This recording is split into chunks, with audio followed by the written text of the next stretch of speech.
Oke, kita mulai ya. Bismillahirrahmanirrahim. Assalamualaikum warahmatullahi wabarakatuh. How are you today? Okay, good. Today we are studying about identifying formal, informal, on non-formal context ya. Jadi identifying formal, identifikasi ya dalam konteks identifikasi formal, informal, non-formal ya. Jadi pagi ini identifying itu mengidentifikasi konteks formal, informal, dan non formal ya dalam ILT pastinya ya dalam English Language Teaching. Tujuannya ini ada tujuan pembelajaran setelah kalian mengikuti pelajaran pagi hari ini. I hope, Ibu harapkan kalian bisa menjelaskan perbedaan antara konteks pembelajaran formal, non-formal, dan informal dalam pengajaran bahasa Inggris. Ya. Kemudian bisa juga mengidentifikasi karakter setiap konteks ya. Kemudian bisa menganalisis kelebihan dan kekurangan masing-masing dalam konteks pembelajaran. Kemudian yang terakhir bisa memberikan sebuah contoh peranan strategi pengajaran sesuai konteks ILT. Ya. Oke.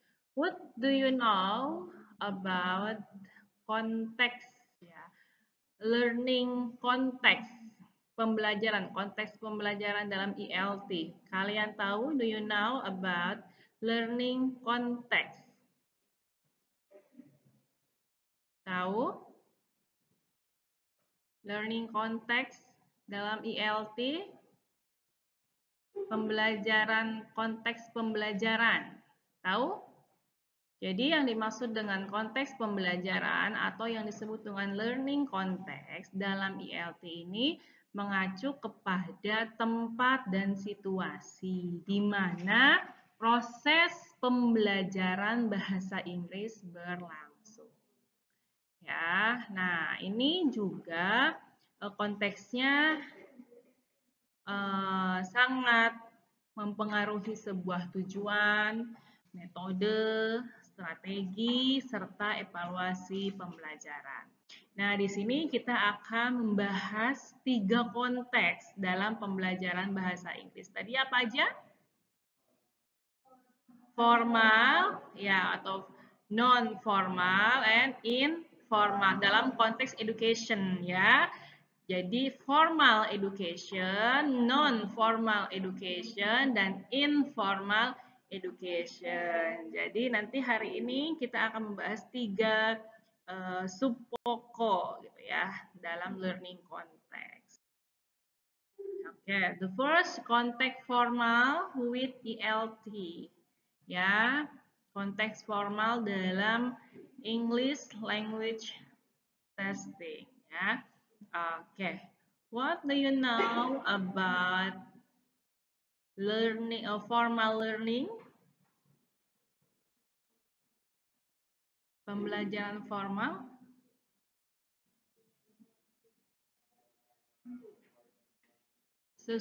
Pembelajaran yang sesuai dengan jadwal. Ada lagi yang dimaksud dengan pendidikan formal?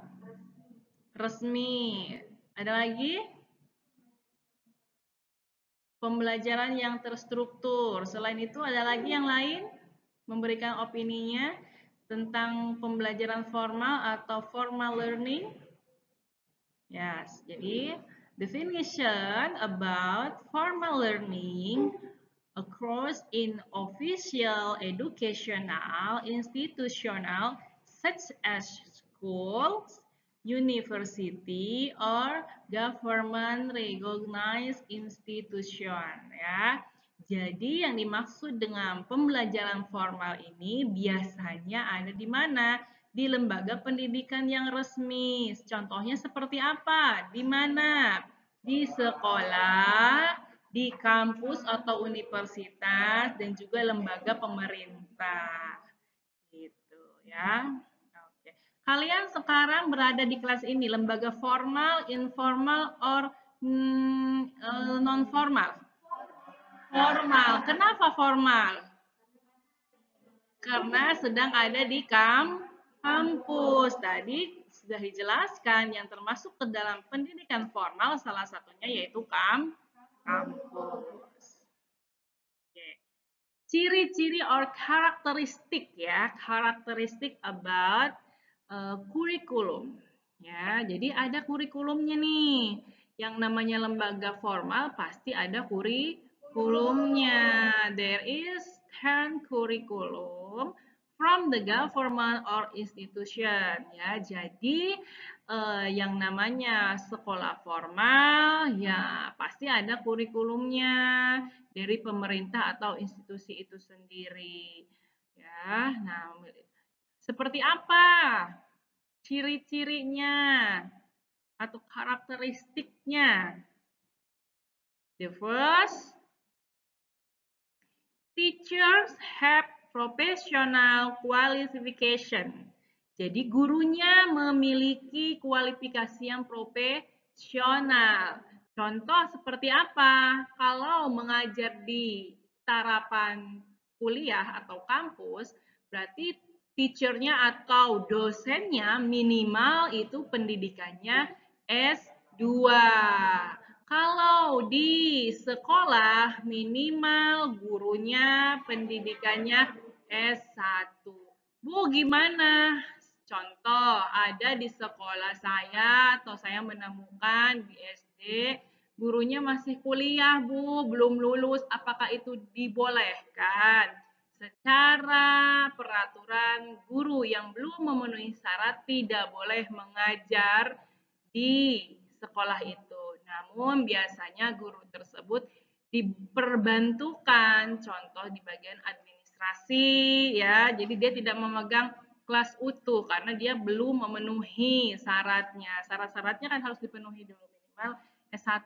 Biasanya tidak masuk ke data pemerintah atau Dapodik, hanya sekedar membantu saja, istilahnya kalau kita magang dibilang magang gitu ya. Nanti kalau memang si anak itu sudah memenuhi syarat, baru dia masuk ke data guru atau data sekolah gitu ya. Kemudian the second, assessment is scientific, bahwa penilaian bersifat sistematis. Contohnya seperti apa? Kalau penilaian ada di sekolah atau di kampus, adanya ujian, kemudian apa lagi? UAS, kalau di tingkat sekolah ada bagi rapot ya. Kalau di tingkat kampus adanya apa? KHS atau hasil studi ya. Nilai per semester ya, itu. Ya kan? Ada kan kalian kalau setelah UAS ketahuan kan nilainya? Iya. Kemudian last yaitu the learning schedule in structure. Jadi jadwalnya juga terstruktur. Hari Senin, contoh di sekolah pelajarannya apa? Kalau di kampus Senin sampai Jumat, pelajarannya apa saja? Sudah dibuat sedemikian rupa, sudah terstruktur, sudah disusun sesuai dengan jurusan masing-masing. Nah, inilah this is about karakteristik atau ciri-ciri karakteristik atau ciri-ciri kurikulum yang ada dalam sebuah pemerintah atau institusi, gitu ya.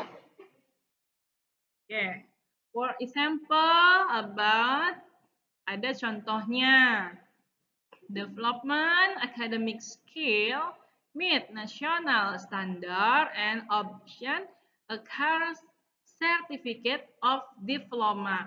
Jadi biasanya yang pertama yaitu pembelajaran bahasa Inggris.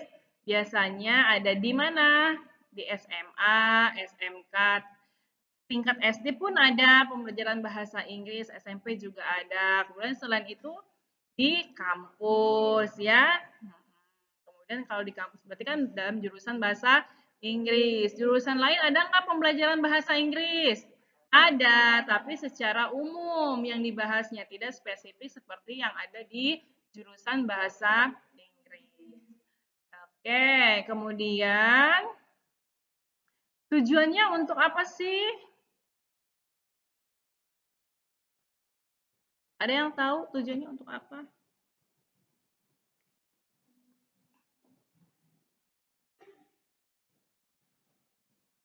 Tujuannya itu untuk mengembangkan kemampuan akademik ya. Selain kemampuan akademik, apa lagi? Memenuhi standar nasional dan juga memperoleh sertifikat atau ijazah. Kalau kita mah kelulusan di kampus berarti kan dapatnya ijazah ya, mau lulus. Nah, itu tujuannya untuk memenuhi standar nasional. Karena memang sekarang persaingan juga kita semakin pesat, kita harus siap bersaing secara globalisasi. Salah satunya yaitu mau tidak mau kita dituntut sedikit bisalah menggunakan bahasa Inggris meskipun kita bukan uh, yang tiap hari menggunakan bahasa Inggris. Setidaknya kalau orang ada yang ngomong bahasa Inggris, kita paham dia ngomong apa gitu ya. Nah, oke, selanjutnya yang disebut dengan non formal. Kalau yang tadi formal, sekarang non formal. Pertanyaannya, what different about formal and non formal? Apa perbedaannya menurut kalian? Please give your opinion about non-formal and formal. Kalau tadi sudah formal, sudah dijelaskan. Sekarang non-formal, menurut kalian apa perbedaannya? Sebelum ke penjelasan atau definisi atau pengertian. Ada yang tahu? Dan itu dengan non-formal?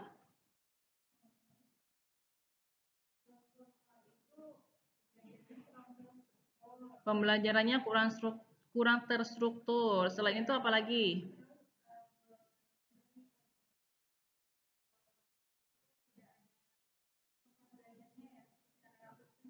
Tidak ada tempat belajarnya secara khusus. Oke, yang lain? Ada yang lain? Ada? Nggak ada. Oke, kita lihat. Secara definisi ya, non-formal yaitu learning takes place outside the formal school system. Usually is more flexible institution or program. Jadi, berlangsungnya itu di luar sistem sekolah formal. Contohnya seperti apa? Biasanya lembaga atau program yang lebih fleksibel, yaitu apa? Kursus, ya, itu disebut dengan lembaga non formal, tempat kursus bahasa Inggris. Kemudian apalagi? Hmm? Les, ya, les atau tempat kursus. Itu disebut dengan pendidikan non formal. Karakteristik atau ciri-cirinya seperti apa sih? The first learning time and duration are flexible. Jadi waktu dan durasinya belajarnya fleksibel. Kalau tadi yang formal sudah ditentukan, ya kan? Masuk jam 7, pulang jam 3 contohnya. Kalau ini non formal dia fleksibel. Tidak ada batasannya, tergantung kalau umpamanya hanya pembelajarannya tempat khususnya bahasa Inggris aja, mungkin hanya belajar cuma 2 jam, sudah cukup ya. Oke, kemudian not always focus on academic grade ya. Tidak selalu berorientasi pada nilai akademik. Jadi kenapa tidak selalu berorientasi? Karena tidak ada ujian. Kalau di les itu ya, kita mau pinter mau ngelancarin bahasa Inggris, kita mau kursus aja deh biasanya paling 14 pertemuan atau 13 pertemuan atau 3 bulan contohnya paling gitu ya. Kemudian seterusnya yang selanjutnya yaitu usually aim at improving practical skills. Jadi materialnya disesuaikan dengan kebutuhan. Kalau di tempat kursusnya untuk pelajar berarti kan disesuaikan dengan materi untuk pelajar. Kalau ada yang kursus atau di tempat les yang bekerja di perusahaan asing berarti kan mungkin kebanyakannya conversation atau percakapan gitu ya, bukan materi aja. Nah, itu disesuaikan dengan kebutuhan masing-masing. Ya. Kemudian biasanya bertujuannya untuk meningkatkan keterampilan, untuk lebih bisa lebih paham gitu ya. Karena biasanya kalau di kelas itu pembelajaran bahasa Inggris seminggu paling 2 atau 3 kali, dirasa kurang cukup karena kan memang ada keterbatasan waktu, maka bisa kalian mengikuti les bahasa Inggris. Itu disebut dengan pendidikan non formal. For example, ya, jadi di sebuah tempat kursus bahasa Inggris di lembaga seperti yang sudah terkenal Malia, ya. Kalian pernah ikut di lembaga kursus English First atau Kampung Inggris, itu kan sudah terkenal ya. Nah, itu untuk tujuannya untuk apa sih? Untuk meningkatkan keterampilan. Karena keterampilan apa aja? Ya speaking-nya, ya reading-nya, ya writing-nya gitu ya. Karena dirasa mungkin di sekolah itu kurang kurang cukup gitu ya. Makanya yang pelajar ketika libur sekolah pengenlah bermain ke kampung Inggris. Selain kita bermain, kita juga tahu sekalian kursus. Nah, itu murah sekali di sana, tempat kampung Inggris itu. Kalian udah pernah ke sana? Belum. Nanti kalau yang belum pernah kalian bisa ke sana kalau ketika libur kuliah, libur semester genap pas suka lama ya. Itu boleh dicoba deh. Di kampung Inggris itu adanya di Pare di Jawa ya, daerah Jawa. Nah, tujuannya untuk apa sih? Tadi ya untuk meningkatkan keterampilan ya. Nah, setelah sekarang yang ketiga yaitu tentang informal. What different about informal? Apa perbedaannya? Sekarang tadi kita sudah membahas formal, non formal, dan sekarang yang terakhir yaitu informal. Ada yang tahu informal itu seperti apa?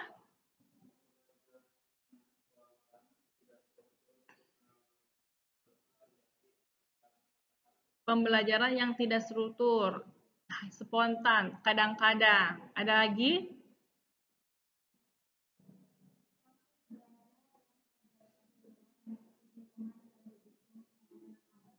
Proses pembelajaran yang terjadi di luar pendidikan formal. Seperti apa? Contohnya, belajar bahasa Inggris lewat TikTok, lewat media sosial. Banyak ya sekarang kita bisa ya. Selain lewat TikTok, apalagi lewat YouTube atau medsos lainnya. Oke, kita lihat. Secara definition, informal learning grows naturally without formal planning, usually based on personal interest or social interaction. Jadi, secara pengertian bahwa yang disebut dengan pendidikan atau pembelajaran informal itu terjadi secara alami, ya, tanpa perencanaan. Kalau tanpa perencanaan itu bisa otodidak gitu ya, biasanya berdasarkan minat masing-masing kepribadian. Boleh tadi kita karena kita mau pinter bahasa Inggris, senang cara kita ada ini nih, umpamanya ada teks bahasa Inggris, cuman kayaknya kok kurang kurang untuk pengucapannya kurang sesuai. Kita bisa belajar menggunakan Google Translate, kemudian diklik suaranya itu ya. Jadi kita bisa mendengarkan, oh ini cara pengucapannya seperti itu. Nah, itu juga disebut dengan pendidikan informal. Kemudian kita juga bisa mau aku sukanya senang bahasa Inggris, nyanyian bahasa Inggris, tapi untuk pengucapannya sulit gitu. Kalau dibaca tuh susah amat ya. Gimana ini cara bacanya?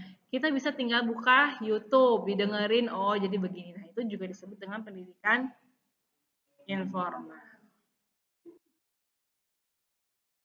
Oke. Karakteristik atau ciri-cirinya pendidikan informal itu seperti apa? Yang pertama, the first not formal curriculum structure or assessment. Jadi tidak ada kurikulum secara terstruktur atau juga penilaian secara resmi karena kita tadi dadakan ya sesuai dengan kebutuhan yang kita inginkan.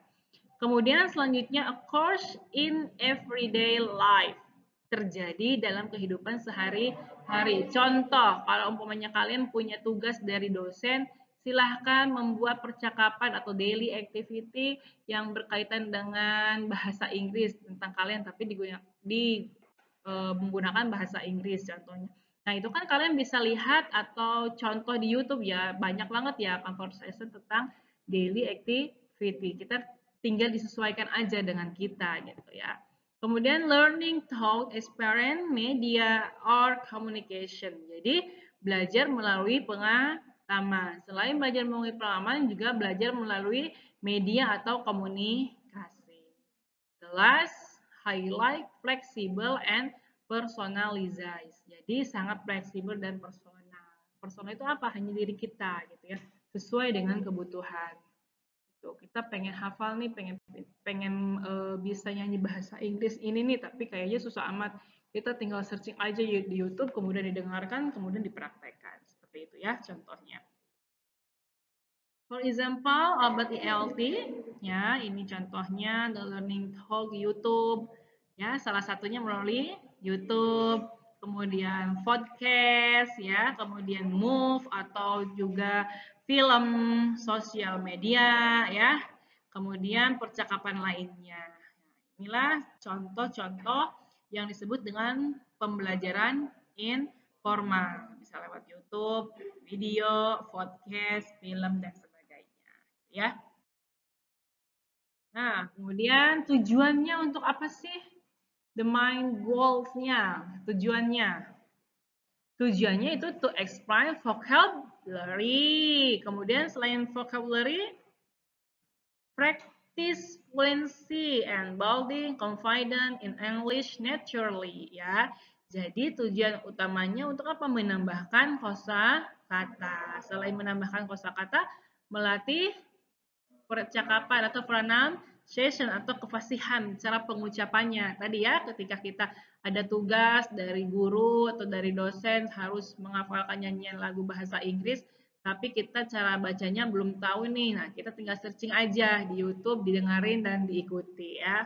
Itu juga melatih vocabulary atau kosakata. Kemudian membangun percaya diri, pede. Percaya diri, kenapa? Kenapa bisa percaya diri? Karena kita sudah berlatih mendengarkan, jadi pede gitu ya. Ketika kalian di kelasnya itu ada tugas, kemudian kita sudah latihan, berarti kan pede nih, sudah bisa gitu ya. Nah, kemudian for example ya, contoh situasinya siswa sering menonton video di YouTube berbahasa Inggris untuk meningkatkan listening dan pronunciation. Ya, jadi kan kalau kita sering mendengarkan podcast atau YouTube, berarti kan kita mendengarkan, berarti melatih listening. Kemudian kita kadang-kadang mengucapkan juga ya, mengikuti kata-kata yang mereka ucapkan, kita dengar, kemudian kita ucapkan kembali, menirunya. Itu untuk apa? Melatih pronunciation. Kalau kita latihan, nanti si lidah juga nggak terlalu kaku, kayaknya nggak terlalu berat banget gitu ya, agak ringan gitu. Ya. Nah, kemudian aspek perbandingannya. Ketiga perbandingan ini tadi ada apa saja? Formal, non formal, dan informal. Nah, kita lihat perbandingan ketiga masing-masing ini. Dari segi tempat belajar, kalau formal itu di mana aja? Di sekolah, di kampus. Kalau non formal, tempat les ya, tempat kursus, kemudian lembaga pelatihan. Kalau informal, ya di online, di rumah, media sosial, komunitas ya. Kemudian dalam segi struktur kurikulumnya, kalau formal itu seperti apa? Ya, resmi atau terstruktur. Kalau non formal? Ya, fleksibel. Kalau informal? Ya, secara alami atau tidak terstruktur sesuai dengan kebutuhan ya. Tujuannya untuk apa sih? Kita lihat dari segi formal, tujuannya apa?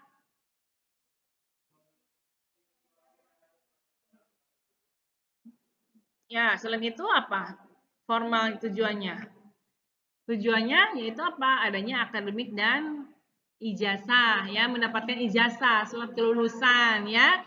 Karena kita apa sih kalian kuliah tujuannya untuk apa? Mendapatkan gelar kan? S1 berarti kan dapat ijazah. Kalau kita sekolah di SMA, tujuannya salah satunya apa? Untuk mendapatkan ijazah supaya bisa bekerja yang minimal di toko umpamanya gitu ya. Nanti kalau ada rezeki bisa kuliah lagi ya kan? Gitu. Kalau non formal untuk meningkatkan keterampilan. Oke. Kemudian kalau informal, oke, salah satunya menambahkan kosakata dan membangun kepercayaan diri. Karena tadi kenapa bisa membangun kosakata dan percaya diri? Karena kita berlatih, pronunciation kita bagus, kemudian apa yang kita butuhkan kita sudah mendengar dan berlatih, jadi kita pede gitu ya. Oke, kemudian untuk membahas sebuah evaluasinya, yaitu kalau formal adanya ujian dan nilai. Kalau non formal untuk apa sih evaluasinya? Untuk mengukur keterampilan atau tes ya kemampuan kita. Kemudian kalau informal bebas-bebas aja ya karena memang nggak ada evaluasi, mungkin itu untuk kebutuhan pribadi kita ya kan. Nah kemudian dari peran pengajarnya, guru atau tutornya. Kalau formal tadi apa? Ya profesional, selain profesional minimal harus lulusan kalau di tingkat SMP, SD, SMA minimal S1. Kalau untuk jadi di pengajaran universitas S2.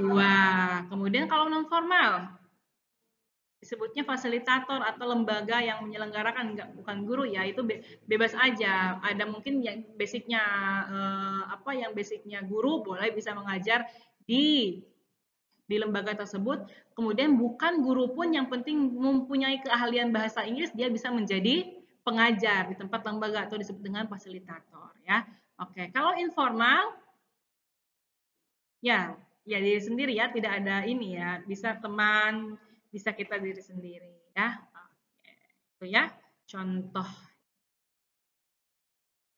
Nah, kalau bentuk dari settingnya atau ada itu ada sekolah disebut dengan formal ya. Kemudian kalau kursus non formal, konteks komunikasi pembelajarannya itu informal. Contohnya seperti kalau formal, secara karakteristik yaitu terstruktur, berbasis kurikulum, ada penilaian resmi. Ya, contohnya aktivitasnya ada pembelajaran teaching grammar, reading comprehension, ya, disesuaikan dengan tingkatan pembelajaran kita masuknya ke mana, SMA, SMP, SD, atau kuliah. Kalau non formal secara karakteristik juga praktis, fokus, skill, dan waktunya fleksibel ya. Kemudian contoh aktivitasnya ada speaking class, pronunciation, ya, grammar juga ada sesuai dengan kebutuhan si orang mau yang khusus itu sendiri. Kalau informal bersifat sukarela tanpa evaluasi, berbagi pengalaman ya. Contohnya ada kalau di sekolah ada English Club ya, kita bisa masuk ke situ. Kemudian juga bisa kita melihat tayangan atau film ya atau YouTube. Nah, itu karakteristiknya ya. Oke, ini ada contoh kasus secara simpel. Jadi seorang mahasiswa mengikuti kelas bahasa Inggris di kampus. Kemudian dia juga selain ikut bahasa Inggris di kampus, ikut kursus TOEFL di luar kampus dan juga aktif dalam English Club. Jadi ketiga-tiganya formalnya ikut, non formalnya ada, informalnya juga dia ikut. Nah, ya, jadi di ketiga lembaga tadi kombinasi ketiga peningkatan kompetensi kan tujuannya untuk meningkatkan kompetensi ya gitu ya secara secara komprehensif ya tujuannya sama-sama kan dia mengikuti kelas bahasa Inggris di kampus karena memang tujuan pembelajaran mungkin dia bahasa Inggris. Kemudian dia ikut tes TOEFL di luar kampus. Tujuannya untuk apa? Untuk mungkin mengukur sejauh mana dia keberhasilan atau pemahaman tes bahasa Inggrisnya ya, kemampuan bahasa Inggrisnya. Kemudian dia juga ikut ada yang namanya English Club yang mungkin untuk lebih lagi percaya diri meningkatkan. Jadi ketiga-tiga ini saling berkaitan. Intinya untuk apa? Untuk meningkatkan kompetensi bahasa Inggrisnya gitu ya.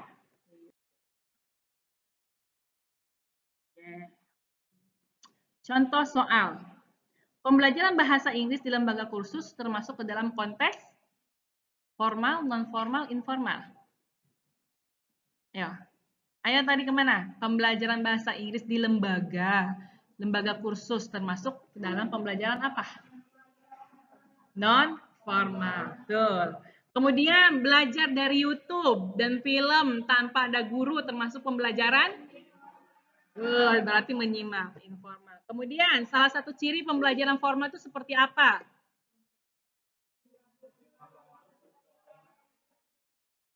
Ya, pilihannya tidak ada evaluasi, terjadi secara spontan, terstruktur dan kurikulum dilakukan melalui media sosial. Terstruktur dengan kurikulum. Yes, paham. Udah paham ya? Oke, jadi perbedaannya sudah tahu ya masing-masing formal, informal, dan non formal. Oke, ada pertanyaan? Any question? Cukup? Oke, secara kesimpulan atau conclusion, pembelajaran bahasa Inggris dapat berlangsung secara konteks tadi formal, non formal, dan informal. Masing-masing konteks memiliki tujuan, memiliki metode masing-masing dan juga memiliki karakteristik yang berbeda. Kemudian guru dan calon pendidik bahasa Inggris perlu menyesuaikan secara strategi pengajaran dengan setting tempat dan juga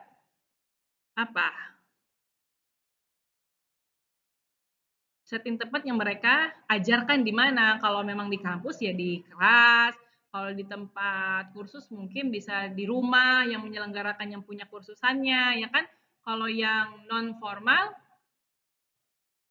yang informal boleh di rumah di mana saja ya, itu mah ya bisa sambil berjalan juga di kantin di mana ya bisa. Oke, itulah kesimpulan dari materi hari ini tentang pendidikan formal, non formal dan informal. Oke, paham ya?